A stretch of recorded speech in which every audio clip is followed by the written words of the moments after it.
Well, welcome to the Potential Leader Lab, and I'm your host, Perry Maughmer. So, for those that have listened previously, there was a bit of structure going on in the beginning and ending and throughout and research-based, and I'm going to talk a little bit about this in this part of the podcast because this one's actually titled Evolving on Purpose, and purpose having two meanings at the point. So, buckle up, and here we go. So the reason I chose on purpose is for two reasons. One is, as it would seem intentionally, like on purpose. So you evolve on purpose. And the second one is really on purpose in context of towards a specific end state, right? So you're aligning it with why you want to do something and in addition to also doing it intentionally.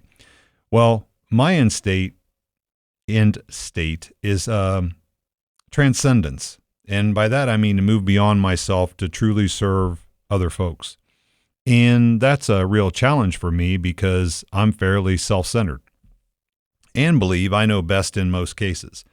And for those that follow along in things that I write and post on LinkedIn, I actually wrote about this interaction I had with my wife, and she was trying to help me. I actually asked for her opinion, and then she gave it to me, and I promptly ignored it. And she told me, I don't know why you ask because you very rarely listen. And so I did listen. I listened really well at that point, and I started thinking about it in other pieces of my life. And I'm actually working with several folks right now in different realms of, therapist and a coach and consultants and things like that. And I tend to not listen to any of them. I mean, I listen to them, but then I do what I think I was going to do to start with. And so my goal here in using my E3 framework, which we're going to talk about here in a minute, is really leveraging it in a way that's beneficial so I can not only talk about it, but do it. And so the way I look at this from an evolution standpoint, we have to focus on our future self and not on our past self. And I have to make choices that are supported by the future self I aspire to, and allow the future to influence the present and not the past. Because if I allow the past to influence the future, I'm kind of moving incrementally, right? Because that's incremental growth is going to be focused on the past. And transformational growth can be focused on the possibility of the future. You ask yourself the question, well, what if? What if I did this? What if I tried to do this? What if I tried to do that? Is much more transformational than thinking, okay, in the past I did this, so in the future I'll do this, because that's going to be much more incremental in nature. It's going to be a heavy lift, right? So if we did a little bit of something, we're going to try to do a little bit more of it. So it's actually focused in the wrong area, and it's not going to get most of us where we want to go. Especially if you're thinking about, you have the term BHAG, a big, hairy, audacious goal, because most people aspire, and really the root aspirational goals, right? Most of the time we have these aspirational goals. We want these big things in our future.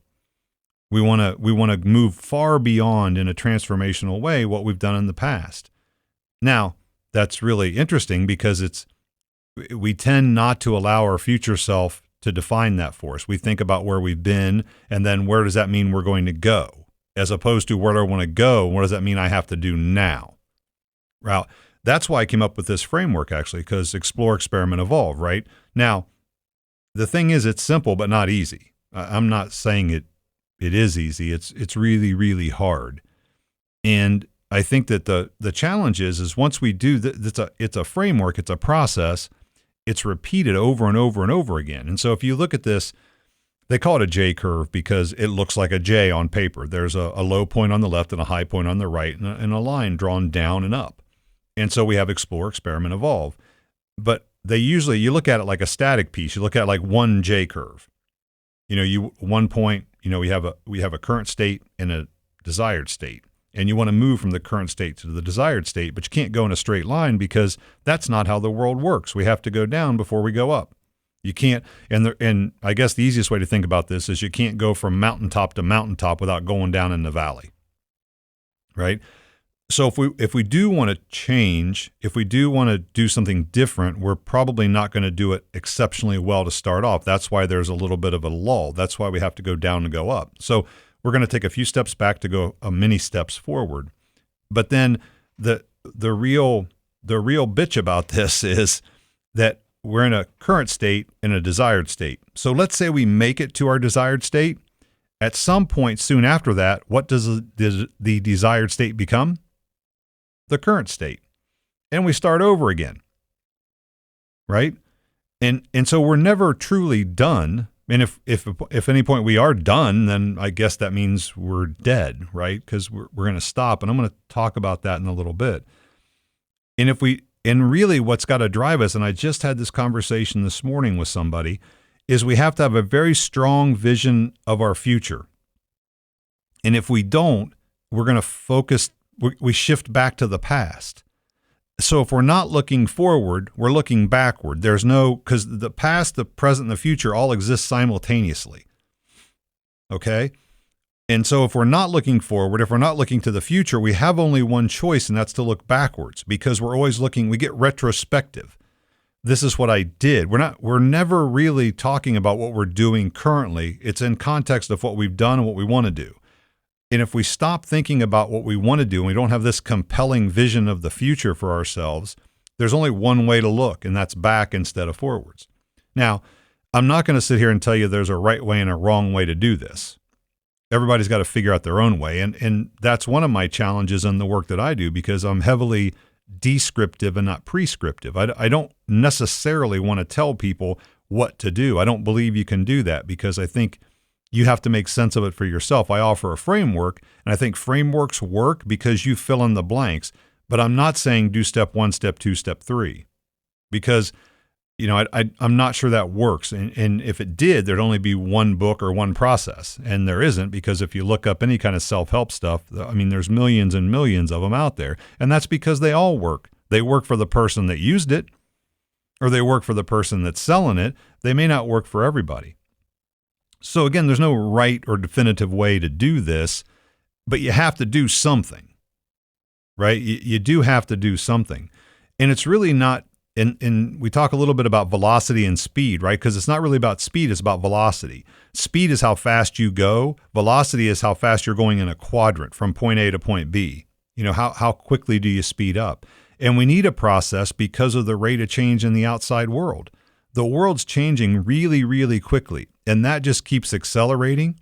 And so we have to keep accelerating, or else the world passes us by. All right?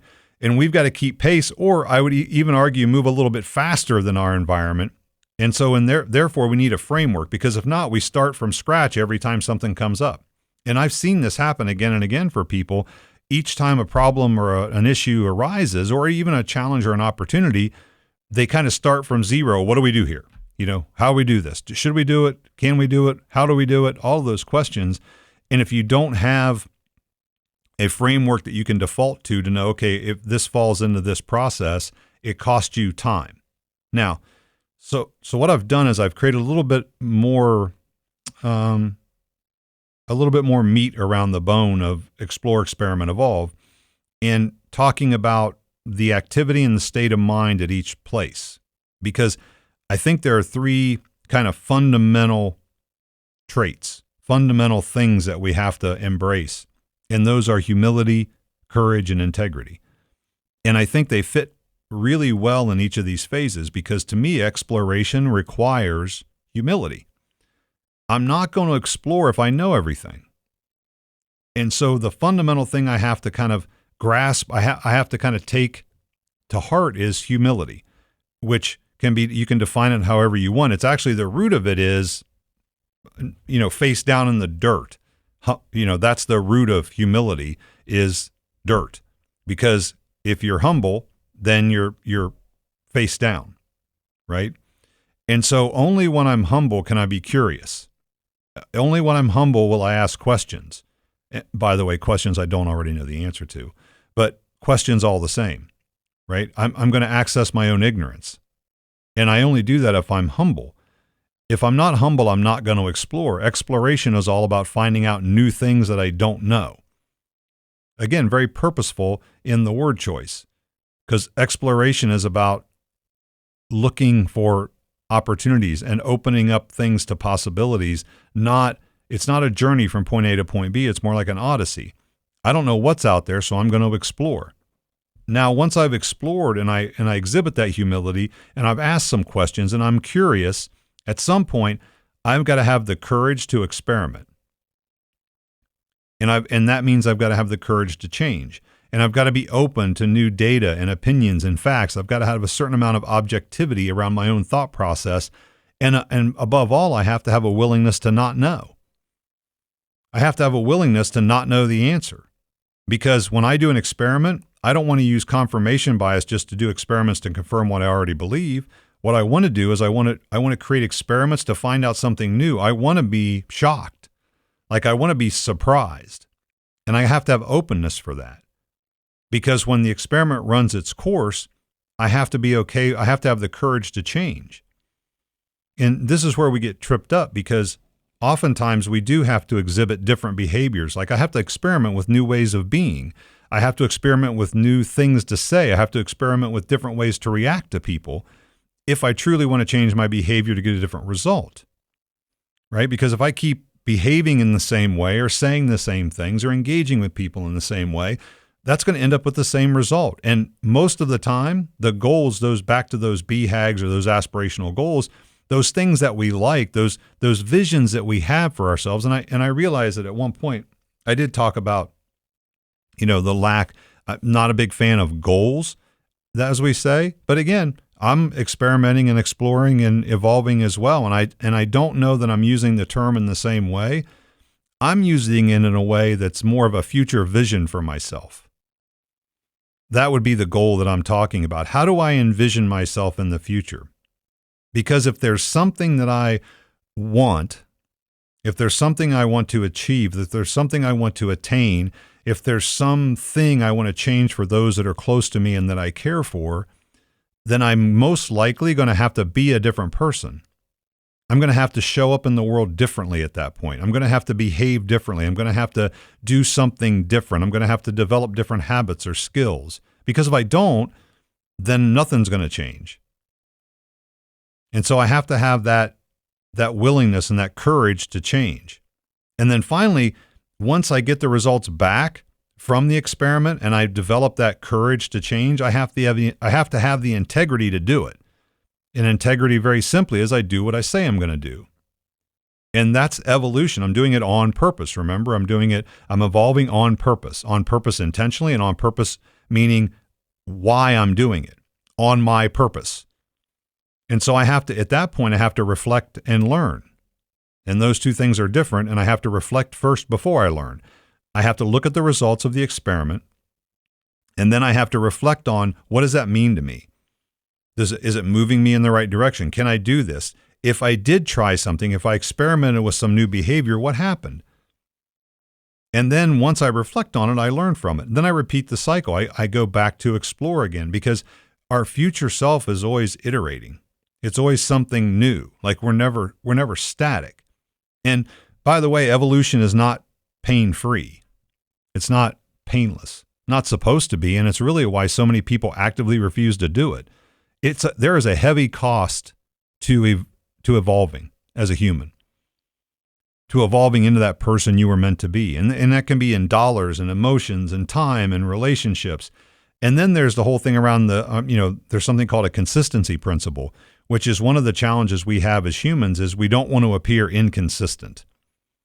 And that's a real struggle for us, because we believe certain things, we say certain things, we act in a certain way, and then we realize at some point that this isn't serving us, so we want to do it differently, but then we struggle with consistency. Well, then if I believe this before and I say I don't believe it now, what's that mean about me? Or the other side, that's a sunk cost fallacy. I've already invested this much, I've done this, and now if I've done that and I've spent all that time and money or built those relationships or whatever that might be, do I really want to change it? And I can only speak from my own experience and the experience of those that I see, is it's a tough one. Like, you do want to be consistent. It's hard. I mean, think about it. Think about somebody that you know, and they used to say, I believed X, and now they believe Y. What happens with that? We hold people accountable. We call them, they waffled. They've gone from one point to another. You kind of blowing around in the wind. You're kind of, well, not really. Maybe I learned something new. I mean, there's this great quote by Maya Angelou, and I'm going to butcher it, but it's essentially do the best you can until you know better. And once you know better, do better. That's what all of us should aspire to do. Once we know better, do better.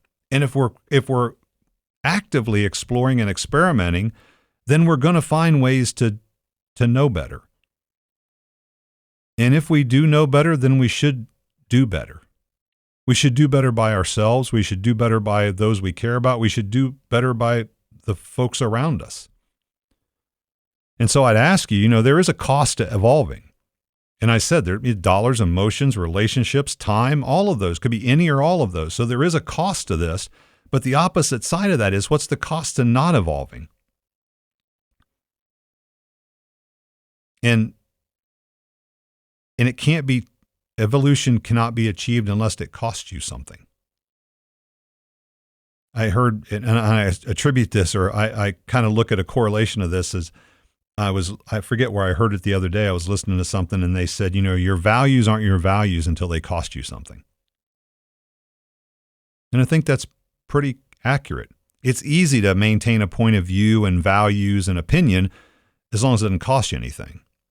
Well, evolution costs you something, as it should.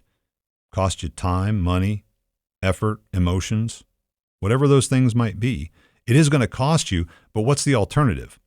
You stay where you are? I don't know about you, but I don't know of many organizations or people that I work with who tell me, hey, we're satisfied right now. We need to make no changes. We're winning. Like we got it figured out. We can just coast now. Said no one ever. And so the reality of that becomes, what am I doing? What am I willing to do? And that's why I believe humility and courage and integrity play a huge part in this. I have to have the humility of not knowing. I have to have the humility of being open to the universe. I have to have humility to be taught. And then I have to have the courage to act differently. I have to have the courage to experiment with these things that I've explored. What if I said this instead of that? What if I tried this approach with these people to get a different response to make it better for everybody? And then do I have the integrity to carry that through? If I make it public that I'm going to do this, will I live up to it? Will I just live up to my own expectations? And so I don't view this as a negative. I view it all as a very positive experience. It's really about exploring and experiment and evolving aligned with humility and courage and integrity. And if I have that framework for myself, can I do the things I want to do? Can I evolve on purpose? Which I think we all can. Now, not that we're all going to, because it's, again, hard work. It is exceptionally hard work. And it's hard because there's an emotional attachment. It's hard because we have to make ourselves do what we say we're going to do. And that's tough. I think change in behavior is probably the hardest thing any human will ever do. That's why so few do it. But it can be done. And however you want to go about it, start small. Start small and figure out what are the things that are sustainable and scalable for me. What can I do over a long period of time? What am I willing to do? What am I willing to hold myself accountable for? And going back to the goal piece, there has to be a driving force, a driving vision of that future self. And that future self is really about how it plays out for everybody. Typically, back to the transcendence goal that I told you about. I want to transcend myself and be something different for those I care about. I want to be somebody different, not better, not worse, just different. I want to evolve as a person to serve people better. It's really, I'll leave you with this. It's a personal example, but it's the best I can give you. Some time ago, my wife and I were talking, and we were talking about just the way we interact with each other. And I told her, I said, I'm working on that. Like I'm working to actively change that. And she said to me, she goes, well, I don't want you to change for me. I don't want you to think you have to change for me. And I said, I'm not changing for you. I'm changing for me to be a better me, because the feedback you give me and the things you say about how it makes you feel is not the person I want to be. I don't want to be a person that makes other people feel like that. That's not who I envision myself. And part of this essentially is just trying to live up to who we envision ourselves being. If you really think about who you want to be and who you envision yourself being in this world, what you're capable of, it's really that's what you're holding out for. How does that future self behave?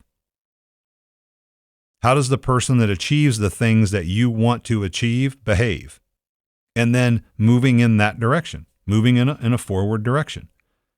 There's going to be starts and stops. There's going to be 2 steps back and 5 steps forward. There's going to be all those things. It's not about perfection. It's about progress. It's just consistently moving forward, consistently striving to be the person you envision yourself to be. So step 1, figure that person out. And that's always iterative too. And then explore, experiment, evolve. Go out and have some humility about yourself. Take the effort very seriously. Just don't take yourself seriously. Then have the courage to try new things, because they're going to fail initially and it's going to feel awkward or clunky or whatever you want to call it. It's not going to be fun. It'll be meaningful. It's not going to be fun. And then have the integrity to reflect and learn and start the process over again. I'll leave you with that. As always, I appreciate you listening in, and I hope that you move forward. I hope that you figure out who you want to be in this world and move towards that.